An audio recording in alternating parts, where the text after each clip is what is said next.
साथियों नमस्कार, आप सभी का ओम ए टू जेड क्लासेस में स्वागत है। आज हम बोर्ड के कक्षा 10 जो गणित है उसके लिए मल्टीपल चॉइस क्वेश्चन बहुविकल्पीय प्रश्न लेकर आए हैं जो 2026 के लिए अत्यंत महत्वपूर्ण है।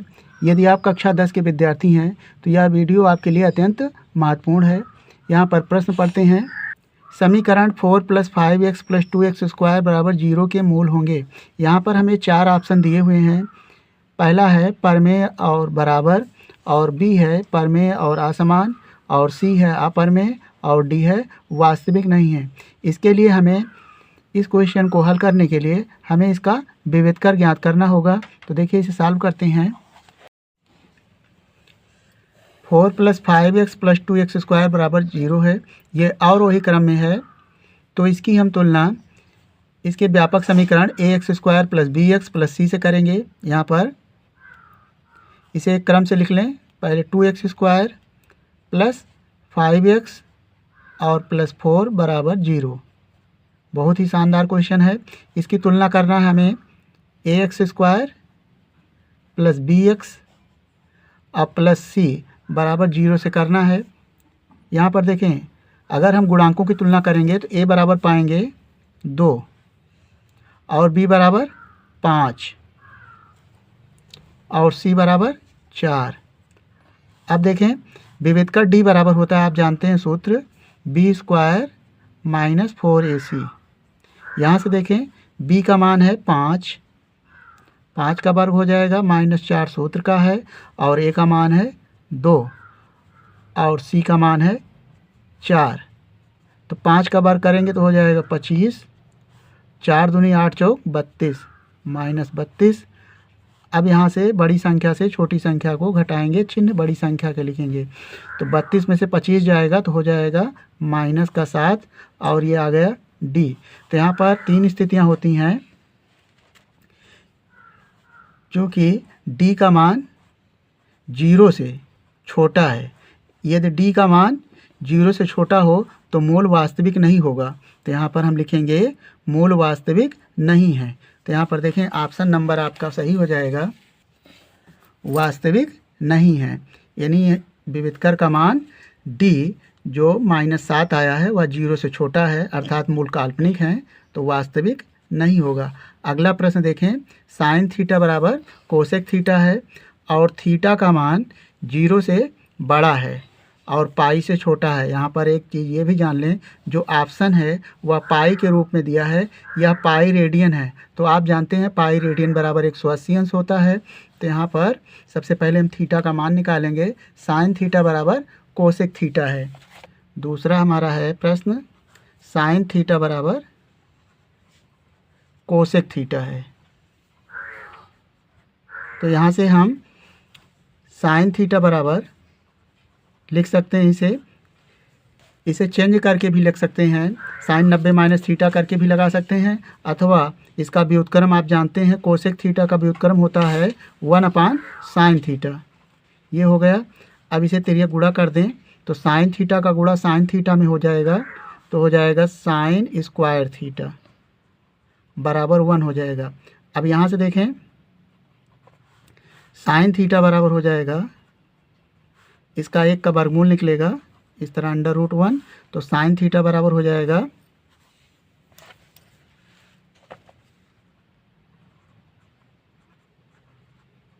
1 का वर्गमूल 1 आएगा। अब आप देखेंगे sin थीटा ये 1 sin 90, यानी टेबल सारणी में देखेंगे तो 1 sin की टेबल में sin 90 का मान होता है। तो यहाँ पर sin 90 डिग्री लिख लेंगे और sin से sin कैंसिल हो जाएगा। तो यहाँ से आ जाएगा थीटा बराबर 90 अंश। और हमारा जो ऑप्शन दिया हुआ है वो पाई के रूप में दिया हुआ है। तो यहाँ पर आप जानते हैं चूँकि पाई रेडियन बराबर होता है 180 अंश होता है। तो यहाँ से देखें हमारा 90 अंश आया है, तो पाई का मान हो जाएगा, ऑप्शन में देखें पाई का मान 180 अंश होगा, तो 2 से भाग करेंगे तो 90 डिग्री आएगा। तो पाई का मान कितना आया 180 अंश, भाग करेंगे 2 से तो 90 डिग्री आएगा। तो ऑप्शन नंबर हमारा बी सही हो जाएगा। ये हमारे सीट में ये जो बी है उसे आप सर्कल करेंगे, गोला करेंगे। अगला प्रश्न हमारा है 3 + √2 एक परमेय संख्या है, अपरमेय संख्या है, एक पूर्णांक है और इनमें से कोई नहीं। तो देखें सिंपल 3 जो है यह पूर्णांक है और √2 यह अपरमेय संख्या है।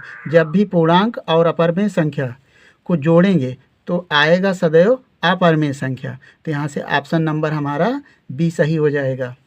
अब अगला प्रश्न देखें, ये भी बहुत शानदार क्वेश्चन है।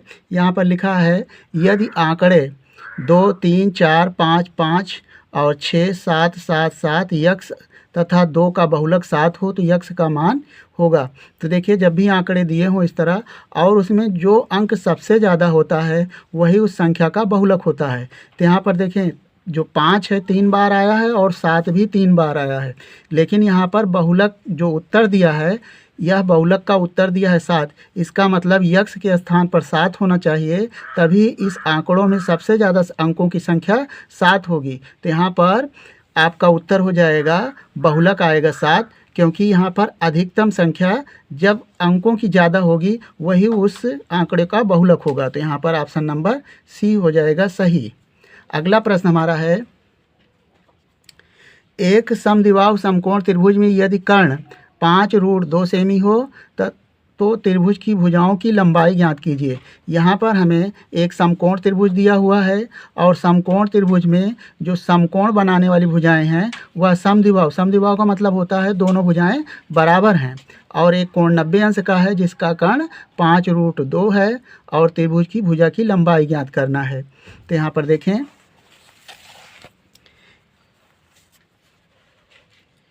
एक हमें दिया है, इस तरह आप चित्र बना लेंगे, ये केवल रफ कार्य है। यहाँ पर ये 90 डिग्री है और आप जानते हैं 90 अंश के सामने की भुजा कर्ण होती है, ये कर्ण हो गया, ये आधार हो गया और ये ऊर्ध्वाधर भुजा लंब हो गई। यहाँ पर दिया है समद्विबाहु, समद्विबाहु त्रिभुज का मतलब होता है दोनों भुजाएं आपस में बराबर होंगी। यदि हम इसकी लंबाई a मान लें और तो इसकी लंबाई भी a होगी और यहाँ पर हमें कर्ण दिया हुआ है 5√2 सेंटीमीटर दिया हुआ है। अब देखें पाइथागोरस प्रमेय से इसे हम सॉल्व करेंगे। आप जानते हैं कर्ण वर्ग बराबर होता है आधार वर्ग प्लस लंब वर्ग। इस फार्मूला का प्रयोग करेंगे और हमें कर्ण का मान दिया हुआ है 5√2 का वर्ग और आधार दिया हुआ है, आधार का मान है हमने मान लिया है a, इसी की वैल्यू निकालना है। a का वर्ग हो जाएगा और फिर a² यानी लंब भी a² होगा क्योंकि दोनों समद्विबाहु त्रिभुज हैं और दो भुजाएं बराबर हैं। तो यहाँ 5 का वर्ग करेंगे 25 और √2 का वर्ग करेंगे तो केवल हमें 2 प्राप्त होगा। a² मिलके हो जाएगा 2a² हो जाएगा। यहाँ से 2 से 2 कैंसिल हो जाएगा और हो जाएगा a² बराबर हो जाएगा 25 और यहाँ से हमें मान प्राप्त होगा a बराबर √25 और 25 का वर्गमूल हम निकालेंगे तो केवल 5 प्राप्त होगा। तो a बराबर आया 5। तो समकोण बनाने वाली जो दोनों भुजाएं हैं उनका मान 5 सेंटीमीटर आएगा। यहाँ पर ऑप्शन देखें, यहाँ पर हमें जो ऑप्शन है 6, 5, 4 और 7 दिया है तो ऑप्शन नंबर बी सही हो जाएगा। तो इस तरह के वीडियो प्राप्त करने के लिए आप हमारे चैनल को सपोर्ट कीजिए। वीडियो देखने के लिए धन्यवाद।